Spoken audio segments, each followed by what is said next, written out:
Market के बारे में कि किस तरह से एक इन्वेस्टर स्टॉक मार्केट से पैसे कमा सकते हैं। बट उसके लिए आपके पास फंडामेंटल एनालिसिस आना बहुत ज़रूरी है। अगर आप इंट्राडे या एफएनओ करना चाहते तो उसके लिए आपको टेक्निकल एनालिसिस बहुत ज़रूरी हो जाता है। अगर मान लीजिए कि आप एक अच्छे इन्वेस्टर बनना चाहते हैं बट आपके पास स्किल्स नहीं है, तो क्या आप मार्केट को उस तरह से कंसीडर कर सकते हैं जैसा कि आप कोई भी एक इन्वेस्टमेंट स्ट्रेटजी बनाने से पहले करते हैं। इन्वेस्टमेंट कई तरह के इंडिया में है। सबसे ज़्यादा अगर प्रचलित की बात की जाए तो वो लगभग है रियल एस्टेट की। बट रियल एस्टेट में आपके पास मनी की ज़्यादा आवश्यकता होती है, तो इसलिए रियल एस्टेट में सभी लोग उतने सक्सेसफुल नहीं हो पाते हैं। बट आप एक स्टॉक मार्केट में कुछ ही पैसों से कुछ ही शेयर खरीद के भी आप अगर लॉन्ग टर्म में बने रहना चाहते हैं, अगर आप लॉन्ग टर्म में रहना चाहते हैं तो फिर आपका रिटर्न ऑब्वियस सी बात है कि रिटर्न जनरेट हो सकते हैं। बट स्टॉक मार्केट में आपके लिए टाइम निकालना एंड जानकारी होना बहुत ज़रूरी है। तो इसलिए बहुत सारे ऐसे इन्वेस्टर हैं जो कि म्यूचुअल फ़ंड को ज़्यादा कंसीडर करते हैं एंड म्यूचुअल फ़ंड में वो अपना SIP करके लॉन्ग टर्म में अच्छे रिटर्न जनरेट कर सकते हैं। हालांकि म्यूचुअल फ़ंड में दो तरह के इन्वेस्टमेंट होते हैं, एक लमसम होते हैं और एक SIP यानी सिस्टमैटिक इन्वेस्टमेंट प्लान। SIP आप इंडिया में इवन 500 या 1000 से भी कर सकते हैं, 1000 या 500 रुपये से भी SIP कर सकते हैं। और हर महीने करने से आपको क्या होता है कि उसमें वॉलेटिलिटी का आपको फ़ायदा मिल जाता है। जैसे मान लीजिए आपने कोई स्टॉक ख़रीदा है, तो आप एक ही स्टॉक खरीद के लंबे समय के लिए अगर रिटर्न जनरेट करना चाहते हैं, अगर मान लीजिए उस सेक्टर में कोई नेगेटिव इम्पैक्ट आते हैं, जैसे अभी IT के सेक्टर में जैसे डोनाल्ड ट्रंप ने H1B वीज़ा को लेकर जैसे ही उन्होंने जो 1 से 6 लाख रुपए पहले लगते थे उसको जैसे ही 88 लाख रुपए में कन्वर्ट किए, यानी जब आप H1B वीज़ा के लिए कोई एम्प्लॉय वीज़ा के लिए अप्लाई करता है तो वो अभी लगभग उसको US में 1 साल के लिए आपको 88 लाख रुपए देना पड़ेगा, जो कि पहले मात्र 1 से 6 लाख रुपए थे। तो अगर मान लीजिए पर्टिकुलर स्टॉक में जैसे IT के सेक्टर जैसे ही ये न्यूज़ आई लगभग 3 से 4% के आसपास डाउन हो गए। तो इसलिए आपके पास डाइवर्सिफिकेशन होना बहुत ज़रूरी है। अगर बात की जाए इंडियन IT इंडस्ट्री की, तो लगभग 20 सालों से IT इंडस्ट्री ने लगभग बहुत अच्छे रिटर्न जनरेट करके दिए हैं। लेकिन पिछले 1 साल से बात की जाए तो कोई भी सेक्टर उतनी अच्छी रिटर्न जनरेट नहीं किए हैं। हालांकि इसके पीछे मेन रीज़न ये है कि रसिया और यूक्रेन का युद्ध चल रहा था, इसके वजह से अमेरिकन स्टॉक मार्केट पे इसका इम्पैक्ट हुआ और साथ ही दुनिया के कई देशों में जैसे जापान के निक्की और जर्मनी के सैक जैसे कई इंडाइसिस डाउन हुए। तो इसके पीछे यही रीज़न थे। तो अगर आप इन सारी चीज़ों को कंसीडर करें तो एक चीज़ आप यहाँ से ज़रूर पाते हैं कि किस तरह से आप स्टॉक में इन्वेस्टमेंट कर सकते हैं एंड लंबे समय के लिए स्टॉक में आप इन्वेस्टेड रह सकते हैं। हालांकि आपके पास अगर इतने सारे जानकारी नहीं है और अगर आपके पास उतने टाइम नहीं है तो आप म्यूचुअल फ़ंड को कंसीडर कर सकते हैं। हालांकि म्यूचुअल फ़ंड में बहुत सारे तरह के कैटेगरी आते हैं, जैसे फ्लेक्सी कैप है, large cap, mid cap, sectoral होते हैं एंड मल्टी कैप भी फंड होते हैं।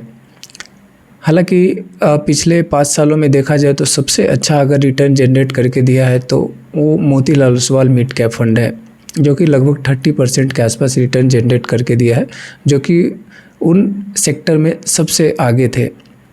बट एक जैसे आप मान लीजिए कि एक पोर्टफोलियो बनाते हैं, लगभग 10 या 15 स्टॉक को अपने पास रखते हैं, तो उसमें आपको क्या होता है, डाइवर्सिफिकेशन का आपको फ़ायदा मिलता है। डाइवर्सिफिकेशन बोले तो मान लीजिए कि आज एक IT इंडस्ट्री है जो कि 1 सालों से नहीं चल रही है। अगर वही दूसरा एनर्जी सेक्टर की बात की जाए या सेमीकंडक्टर की बात की जाए तो उनसे रिलेटेड जो भी गवर्नमेंट सपोर्ट करती है तो वो सेक्टर कहीं ना कहीं ग्रोइंग सेक्टर में हो जाते हैं। गवर्नमेंट को जिस सेक्टर के ऊपर ज़्यादा फोकस होती है वो सेक्टर कहीं ना कहीं डायरेक्टली और इनडायरेक्टली आगे अग्रसर जाती है। तो उससे क्या होता है कि जैसे आप मान लीजिए स्टॉक उस पर्टिकुलर कंपनी का खरीदते हैं तो वहाँ से आपको प्रॉफिट जनरेट होता है। उसी तरह म्यूचुअल फंड में भी एक पोर्टफोलियो होती है, यानी उसमें भी बहुत सारे कंपनी के शेयर खरीदे जाते हैं एक फ़ंड मैनेजर के द्वारा। जो फ़ंड मैनेजर आपके लिए काम करते हैं, यानी आप जब किसी म्यूचुअल फंड में इन्वेस्ट करते हैं तो फंड मैनेजर आपके लिए काम करते, बदले में वो आपसे कुछ % चार्ज लेते हैं। अगर मान लीजिए डायरेक्टली आप स्टॉक खरीदते हैं तो उसमें कोई किसी भी प्रकार के कोई चार्जेस नहीं लेंगे, बट उसके लिए आपके पास समय और ज्ञान का होना बहुत ज़रूरी है। तो आपके पास अगर समय भी नहीं है और उतने नॉलेज नहीं है शेयर मार्केट के, तो आप म्यूचुअल फंड में इन्वेस्टेड रह सकते हैं। मैं आज कुछ फ्लेक्सी कैप फंड के बारे में बताना चाहता हूं कि किस तरह से फ्लेक्सी कैप फंड ने रिटर्न जनरेट किया है या आने वाले समय में अच्छे रिटर्न जनरेट करके दे सकते हैं।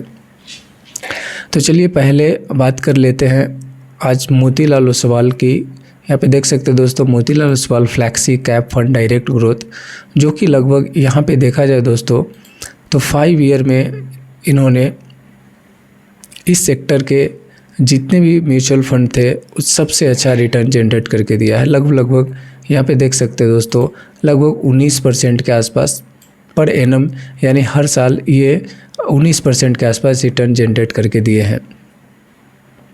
3 ईयर की बात की जाए दोस्तों तो देख सकते हैं आप 3 ईयर में भी लगभग 18.72% के आसपास रिटर्न दिए हैं। तो इस तरह से आप कंसीडर कर सकते हैं कि किस तरह से ये रिटर्न जनरेट कर दिए हैं।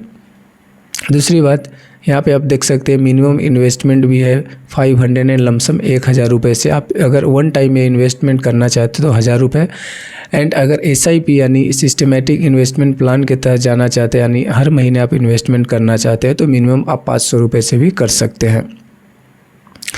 इसमें एक सबसे इम्पोर्टेंट जो किसी भी म्यूचुअल फंड में जब आप निवेश करते हैं तो वहाँ पे एक प्रकार के टैक्सेस लगाए जाते हैं। तो यहाँ पे STCG है, हर म्यूचुअल फंड में विभिन्न टाइप के होते हैं, बट यहाँ पे STCG देख सकते हैं, return tax at 20% if you redeem before 1 year. अगर आपने 1 साल से पहले पैसा जो भी आपने इन्वेस्ट किया है म्यूचुअल फंड में, अगर 1 साल से पहले वो रिटर्न आप वो पैसा निकालना चाहते हो तो आपके ऊपर यानी शॉर्ट टर्म का कैपिटल गेन लग जाएगा। यानी 1 ईयर से पहले लिए तो शॉर्ट टर्म कैटेगरी में आता है तो 20% आपसे चार्ज लिए जाएंगे। एंड लॉन्ग टर्म में, इसलिए मैं बोलता हूँ दोस्तों कि लॉन्ग टर्म में आप इन्वेस्टेड रहते हैं तो आपको ज़्यादा फ़ायदा होता है।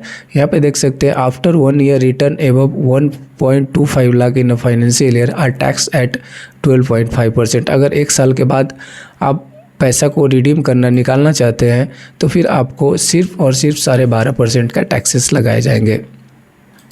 नेक्स्ट बात करते हैं दोस्तों, यहाँ पे देख सकते हैं यानी मंथली SIP अगर 10,000 रुपये, यहाँ पे देखिए दोस्तों, मंथली अगर आप 10,000 रुपये इन्वेस्टमेंट करते हैं 10 साल के लिए, तो आपका जो दोस्तों कैपिटल होता, वो कैपिटल आपका टोटल इन्वेस्टमेंट हो जाता लगभग आपका 12 लाख रुपये, एंड उसके ऊपर प्रॉफिट आपको मिलता 16.47 यानी 16.5 लाख के आसपास। तो आपका प्रिंसिपल अमाउंट और रिटर्न दोनों मिलकर लगभग आपको हो जाता 29 लाख के आसपास, यानी 28.5 लाख के आसपास। और ये रिटर्न बनता दोस्तों, ये लगभग 137% का रिटर्न आपको मिल जाता। यानी आप 10,000 का इन्वेस्टमेंट करते हैं हर month Motilal Oswal flexi cap fund में, तो आपका टोटल अमाउंट हो जाता है दोस्तों, वो टोटल अमाउंट आप देख सकते हैं 12 लाख रुपए होता है। उसके ऊपर आपको 16 लाख रुपए, 16.5 लाख रुपए, 16,47,000 रुपये आपको प्रॉफिट होता है। तो दोनों मिलकर लगभग 28.5 लाख रुपए आपको बन जाएंगे। तो ये होती है दोस्तों SIP की पावर, कि CAGR रिटर्न होता है ना, CAGR रिटर्न के ऊपर ही आपको बेसिकली आइडिया हो जाता है कि कितने % का रिटर्न मिल सकता है। यहाँ पे देख सकते हैं दोस्तों 1 मंथ में 2% का रिटर्न दिया है, जबकि कैटेगरी में इसी कैटेगरी के दूसरे म्यूचुअल फंड ने 1.65% रिटर्न दिया है। 3 मंथ में देख सकते हैं, 6 मंथ में देखें तो 12.5% इस म्यूचुअल फंड ने दिया है, जबकि इसी कैटेगरी के अदर म्यूचुअल फंड 10.5 यानी लगभग 11% के आसपास रिटर्न दिया है। 1 साल की बात की जाए तो 1 साल में कोई भी म्यूचुअल फंड उतने अच्छे से रिटर्न नहीं दिया है, क्योंकि मार्केट में काफ़ी वॉलेटिलिटी थी। इसके वजह से 2 ईयर की बात की जाए तो लगभग 28%, 3 ईयर 23.5%, 4 ईयर में 16%, 5 ईयर में 21% के आसपास रिटर्न दिया है।